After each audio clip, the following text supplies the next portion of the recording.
નમસ્તે ખેડૂત મિત્રો, મારું નામ વિશાલ છે. કિસાન ડેરી ગુજરાતમાં તમારું સ્વાગત છે. ચેનલ પર નવા તો સબસ્ક્રાઇબ કરી દેજો. અને આજે આપણે લઈને આવી ગયા છે JB 700+ મોડલ. આ કોઈ સ્પોન્સર વિડીયો નથી, મેં ખુદ ખરીદ્યો છે અને આને રિવ્યૂ કરવાનો છું. સૌપ્રથમ તમને ખબર હશે કે અત્યારે ઘણા બધા લોકોને સબસિડીઝ મળવા પાત્ર હોતી હોય છે, બરોબર? તો તમારે પણ સબસિડીમાં લાગ્યું હશે નામ, તો તમે પણ વિચારતા હશો કે કઈ મશીન લેવું જોઈએ, કઈ ચાફ કટર લેવું જોઈએ એ તમારા માટે યોગ્ય હોય. તો અત્યારે આપણે JB 700+ 3 HP, 1.5 HP, 2 HP આના ઘણા બધા મોડલ આવશે. આપણે હાઈએસ્ટ મોડલ લીધેલું છે 3 HP નું. બીજું એક મોડલ પણ આવે છે JB નું, જે 2 HP વાળું છે. એનો પર મેં વિડીયો ઓલરેડી બનાવેલું છે ખુદ ખરીદીને, તો તમે જોઈ શકો છો મારી ચેનલ ઉપર. બીજી બાજુ કહીએ કે અહીંયા તમે મશીનને જોઈ શકો છો, ક્વોલિટી ધીરે ધીરે નજીક હું તમને બતાવતો જાઉં. તો અહીંયા સૌથી પહેલા તમને મશીન JB 700+ મોડલની સાથે સાથે અહીંયા એક રિવર્સ ફોરવર્ડની સ્વિચ આપેલી છે, જેના કારણે તમારે જો અંદર ચારો બારો ફસાઈ જાય તો તમે રિવર્સ કરીને પાછું ખેંચી શકો છો. બીજી વસ્તુ, આ જે પતરાનો ગેસ છે ને, એ કંપની દ્વારા કહેવામાં છે કે 5 mm નો ગેસ છે, જેના કારણે મજબૂતાઈ એને જોવા મળે છે અહીંયા. અને હા, એની ક્વોલિટી અહીંયાથી દેખાઈ રહી છે. બીજી વસ્તુ, નીચે તમે જોશો ને તો અહીંયા તમે રબરાઇઝ ટાયર જોવા મળે છે. એટલે કે સારી વસ્તુ એ છે કે જ્યારે વાઇબ્રેટ ઓમાં ઓછું થશે, જેમ વાઇબ્રેશન થશે આમાં, તો અહીંયા જે આપણે શોક કહીએ એ એબ્ઝોર્બ કરી દે નથી, બરોબર? બીજી વસ્તુ, આ મોટર છે તો મોટર 3 HP ની અહીંયા જોવા મળે છે. તમારે જેટલી થોડી ભારે મોટર હશે એ થોડું સારું લોડ ઓછું લેશે અને તમારે કટિંગ સારું કરશે, બરોબર? બીજી વસ્તુ એ કે આ મોટર જય ભવાની કંપની દ્વારા બનાવવામાં આવે છે, તો સારું કહેવાય કે સર્વિસ વર્વિસ તમને મળી રહેશે. બીજી બાજુ જોઈએ કે બિલ્ડ ક્વોલિટીની સાથે સાથે કંપનીમાં જો એક સારી વસ્તુ એ છે કે અહીંયા તમે બોલ્ટની ક્વોલિટી જુઓ, સારી છે, પરંતુ ઘણી વખત કહીએ કોસ્ટ કટિંગ પણ કરેલ છે. તો અહીંયા જોઈ શકો છો કે આ થોડું એક બોલ્ટમાં થોડું ઘણું તો રહેવાનું ભાઈ, જોઈ શકો છો. તો આ કંપનીને સુધાર કરવો જોઈએ. બીજી બાજુ ભવાનીનું આ બધું મોડલ બધું લખેલું છે. અને આગળના ભાગમાં અહીંયા તમારી Bhavani chaff cutter make in India એ લોગો આલવામાં છે. આજે જે ભવાની કંપની છે, રાજકોટની કંપની છે. તમે ત્યાં રૂબરૂ પણ જઈને લઈ શકો છો, અને તમારે ઓનલાઈન મંગાવો તો ડાયરેક્ટ ઘરે આવી જશે. આ મેં ડાયરેક્ટ ઓનલાઈન જ મંગાવ્યું હતું અને ઘરે આવી ગયું છે. ઘરે આવ્યા પછી પણ કોઈ પ્રોબ્લેમ આવે તો એ સર્વિસમાં અવેલેબલ હોય છે. થોડો ટાઈમ લાગે છે, પરંતુ ઠીક છે. બીજી વસ્તુ કે આ જે વસ્તુ છે એ કેટલામાં ચાલે છે, તો આપણા ઘરના જે સિંગલ ફેઝ આવે ને એમાં જ ચાલે છે. તમારે 3 ફેઝ કરો તો પણ કરી શકો, સિંગલ ફેઝમાં પણ સારી એવી રન કરી શકે છે. અંદર જોઈ શકો છો કે આ કોઈક આવા આપવામાં આવેલું છે, જેના કારણે તમે અહીંયા જેવો ચારો નાખશો તે ઓટોમેટિક અંદર ખેંચી લેશે, બરોબર? તો તમારે વધારે જોર કરવું નહીં પડે. બીજી બાજુ કંઈક આ ટાઈપની પુલ્લી પણ જોવા મળે છે. હવે અહીંયાથી પેલી સાઈડ એક બાજુ તમે અહીંયા ઘંટી પણ લગાવી શકો છો, એટલે કે આ 3-in-1 મોડલ છે. તો અમે તમારા મકાઈનું, ઘઉંનું ભરડું દરવું હોય તો પણ દરી શકો છો, એટલા માટે ડબલ પુલ્લી આપવામાં આવે છે, બરોબર? તો આ મશીનની બધી ક્વોલિટી હવે હું તમને લાઈવ બતાવવાનો છું કે આને જે ચાલુ કર્યા પછી આનું ક્વોલિટી કેવું છે, એનું પરફોર્મન્સ કેવું છે. તો ચાલો શરૂ કરીએ. સૌપ્રથમ અહીંયાથી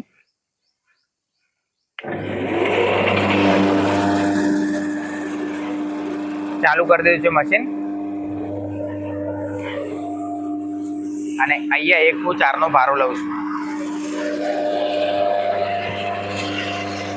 1 2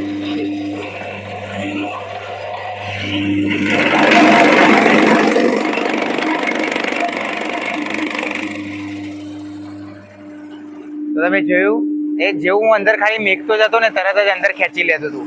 બીજી વસ્તુ એ કે અહીંયા આવો થોડીક વાત જણાવીએ કે ટુકડાની શું વાત છે. તો ટુકડા જોવા આવરા ટુકડા કરતો હોય છે, જે તમારા પશુ માટે યોગ્ય છે. બીજી બાજુ એક વાત કરું કે અહીંયા વાઇબ્રેટ તો બહુ જ થાય યારે.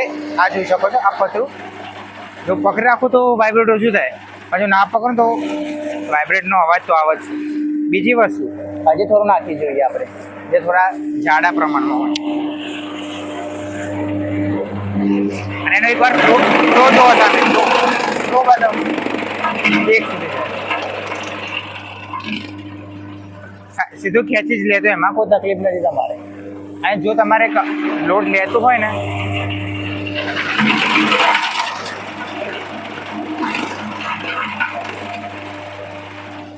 બીજી બાજુ અહીંયા એક રિવર્સ ફોરવર્ડની સ્વિચ પણ આપેલી છે.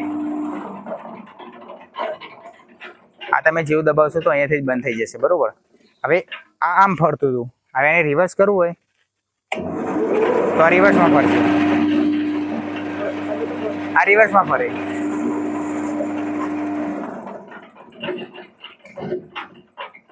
તો આ ટાઈપનું ફંક્શન તમે જોવા મળે છે. હવે તમને ક્વોલિટી બતાવી મેં કે જે લીલો ઘાસચારો આવે એ કેવી રીતના કાપે છે, તો તમે જોયું. બીજી વસ્તુ કે ટુકડાની શું વાત કરીએ તો આ ટાઈપની ક્વોલિટી વધારે જોવા મળે છે. તમે એકદમ જાણો નહીં, પણ હા સારું એવું કટિંગ કરી શકે છે. અને થ્રો બહુ ફાસ્ટ હોય છે તો તમારે આગળ કંઈક દિવાલ કે પછી કંઈક કાપડ વાપડ મૂકવું પડશે, જેના કારણે એ પોતે રહી જાય. બરોબર. આજે હવે ચોપ બતાવે તમને. હવે બીજી વાત કરીએ કે એની ક્વોલિટી તમે જોઈ લીધી કે કઈ રીતે કટિંગ કરે છે, પણ એક વસ્તુ એ જ પણ છે કે વાઇબ્રેશન તો આનું છે જ. એનું મેઇન કારણ છે કે આનો સપોર્ટ નથી. કે જો કંપની અહીંયાથી બે બાજુથી કે ગમે તેથી આને સપોર્ટ આપ્યો તો નીચેથી, આ નીચેથી અહીંયાથી, તો શાયદ થોડું એનો વધારે સપોર્ટ જ, વાઇબ્રેશન ઓછું થાય. બરોબર. એ કંપની થોડું સુધાર કરવો જોઈએ. આ એક ફીડબેક છે. બીજી બાજુ એક વસ્તુ સારી જોઈ મેં કે જેવું હું અંદર ખાલી મેકતો હતો ને તરત એ અંદર ખેંચી લેતો હતો, તો એમાં કોઈ તમારે તકલીફ નથી. બીજી વસ્તુ હું તમને સૂકો ઘાસનો ચારો બતાવું કે સૂકું તમે નાખશો તો કેવું રહેશે. ચાલો જાણીએ. તો ગાઈસ અહીંયા તમે જોઈ શકો છો એક સૂકો ઘાસ છે. તો આને તમારે એક વખત હું આને ખોલી દઉં, પછી આપણે એને ટ્રાય કરીએ. થોડું ધીરે ધીરે પણ નાખીશ ને થોડું વધારે પણ નાખીશ એટલે ખ્યાલ આવે.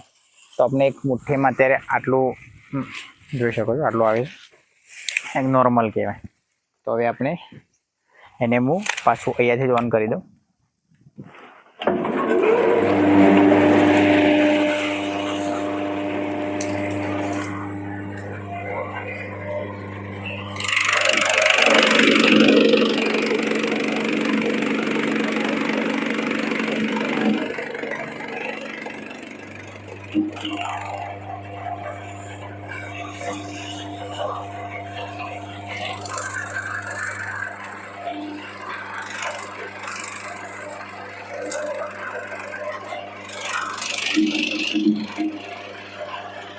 તો આપણે સક્સેસ રહ્યું. થોડું નાખી દઉં.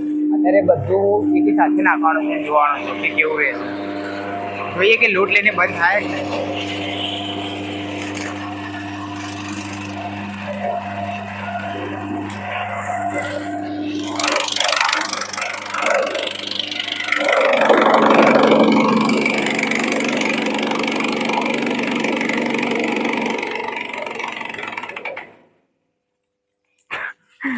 તો ગાય જોઈ શકો છો કે ખરેખર મોટરે લોડ લીધો અને બંધ પણ થઈ ગયું. અત્યારે અહીંયાથી બંધ કરો. મેઇન પ્રોબ્લેમ આ જોઈ શકો છો, નાનો એકદમ ટુકડા થઈ તો ગયા ગુડ, પરંતુ વસ્તુ એ થઈ કે આ બંધ ક્યાંથી થયું. તો તમે અહીંયા જોઈ શકો છો કટિંગમાં કે અહીંયાથી બંધ થઈ ગયું છે. અને એ મોટરે લોડ લીધો કે શું ખબર નહીં. આપણે કંપનીને જરૂરથી પૂછીશું કે આ શું થયું છે. તો ફરીથી સાઈડ ટ્રાય કરું, રિવર્સમાં ચેક કરીએ. આવો આવું અમને થવું ના જોઈએ, ખબર નહીં કેમ આવું છે. એ લેટ્સ રિવર્સ કરીને જોવું. તો ના, અત્યારે ઉપરવાનું જ નથી, મોટર ઉપરથી જ નથી.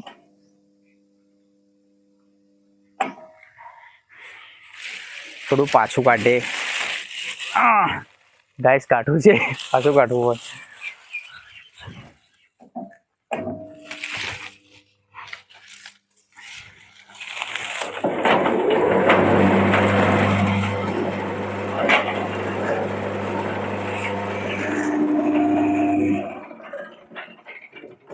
આ ગાઈસ રિવર્સ થયું ને એટલા કારણે પાછું આવી ગયું.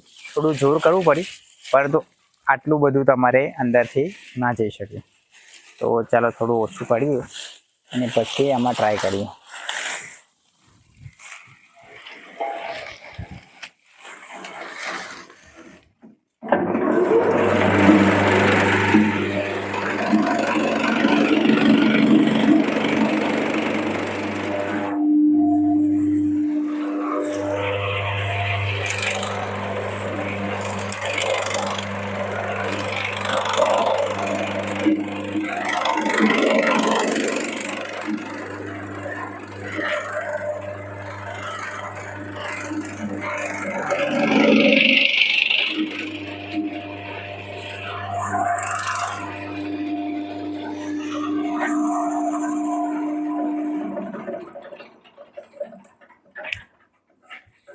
તો ગાઈઝ આ તો ખેડૂત મિત્રો, આ તો તમારા આગળ લાવવાનું ઉદાહરણ. કટિંગ સારું છે હમણાં, કોઈ નો ડાઉટ સારું છે. પરંતુ આ પ્રોબ્લેમ શાના કારણે થઈ? શાયદ લોડના કારણે. અને આપણે સિંગલ ફેઝ હતો. તો હા, થોડું આવું રહેવાનું તમે જોઈ શકો છો. ને હું કેમ આવું થયું એના પાછળનું શું ઈલાજ છે એ પણ હું તમને જણાવીશ નવા વિડીયોમાં, કે એનું કોઈ નિરાકરણ આવ્યું કે નહીં. મળીશું તમને એક નવા વિડીયોમાં. ત્યાં સુધી જય હિન્દ, જય ભારત. અને કટિંગમાં સારું છે, બીજું કોઈ પ્રોબ્લેમ નથી. તમને જે આ મારો પ્રોબ્લેમ આવે તમે કંપનીને ફોન કરીને પણ પૂછી શકો છો કે આવું નહીં થાય ને, અને કોઈ થશે તો કોણ ગેરંટી લેશે, એ બધું તમે જણાવી શકો છો. વિડીયો સારો લાગે તો સબસ્ક્રાઈબ કરવાનું ભૂલતા નહીં. જય હિન્દ, જય ભારત.